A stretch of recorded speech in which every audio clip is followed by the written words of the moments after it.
In this video, we're going to show you how to bleed the brakes on your Nissan Quest. I'm going to start by spraying down our reservoir here, cleaning up any debris. Wipe that down. Go ahead and open up that cap, rotating that counterclockwise and pulling that out. So now that we have our cap off, there is a screen right here. I'm going to use a small pick, and I'm not grabbing the screen, but I'm around the edge of the lip of it. Now, wearing safety glasses when performing a job like this, you don't want to get brake fluid in your eyes. You pull this out, set that aside. Now, our goal is to try and pull some fluid out of this here and then top it off with some fresh fluid. We're going to use our extractor tool and pull out as much fluid as we can. Now, we're not going to be able to pull all the fluid out, but our goal is to pull out some of that fluid, and then we're going to top it off with some fresh fluid.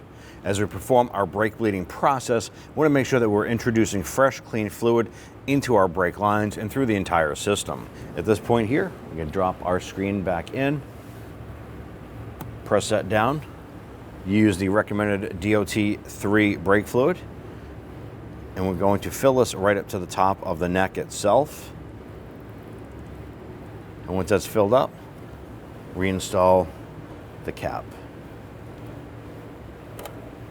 So here we are at our right rear wheel. Now the brake bleeding process is going to be the right rear, followed by the left front, followed by the left rear, and we're going to end with the right front wheel. Now we have somebody inside the vehicle. What they're going to do is they're going to pump up the brakes and they're going to hold the pedal, and then we're going to open up the bleeder screw right here on our brake caliper.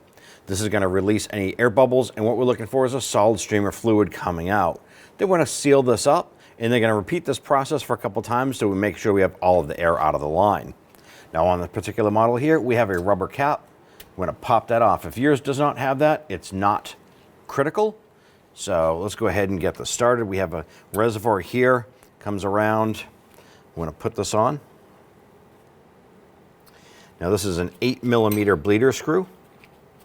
And we're going to go ahead and have the person inside the vehicle pump up the brakes.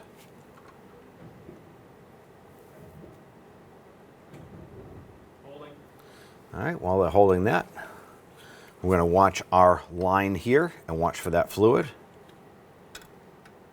And we can see we have plenty of air bubbles coming out of that. So we're going to seal that up. Okay, pump it up.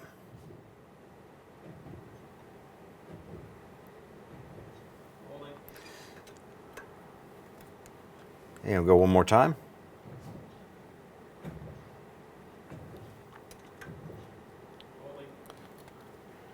And you can see we have a solid stream of fluid. We're going to do one more time, and then we're going to move up to that left front wheel. Okay, we're going to seal that up. We're going to pull off the line here, let this drain into our reservoir, and pop on our cap. Let's go ahead and move to the left front wheel. So here we are at the left front wheel. We have a similar setup, caliper with the bleeder screw. Go ahead and remove that rubber cap. And just set that aside for now. I'm going to put our hose on. All right, we're going to have him pump up the brakes. While he's holding that, we're going to open this up.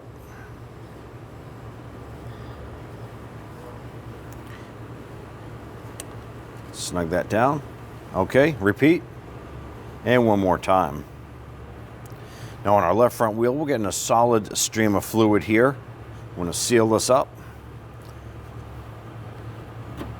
We're going to release this here, let that fluid drain into our reservoir, and put on our cap. Before we move on to the next wheel, we're now going to go underneath the hood and top off our brake fluid. So after we've bled out two of those wheels there, you want to come back here. You want to go ahead and add fluid to get it up to that full line. Actually going to go up a little bit higher because we're going to bleed off the next two wheels. Now that we've topped off our reservoir after bleeding off the two wheels, you want to repeat this process for the left rear and then finish up with the right front. Open up the cap, top it off to the max line.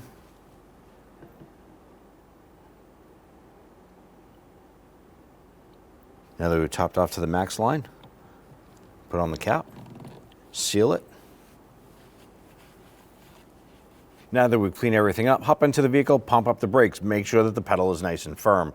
So for any reason, if it's not firm, you want to go ahead and repeat the brake bleeding process one more time. Once you're completed with that, go ahead, install your wheels, torque the lug nuts to 80 foot-pounds. You can go ahead and go for a road test. When only the best will do, demand TRQ. The only company that lets you view before you do. TRQ is committed to offering the highest quality aftermarket auto parts that are engineered for peace of mind. Thanks for using and viewing with TRQ.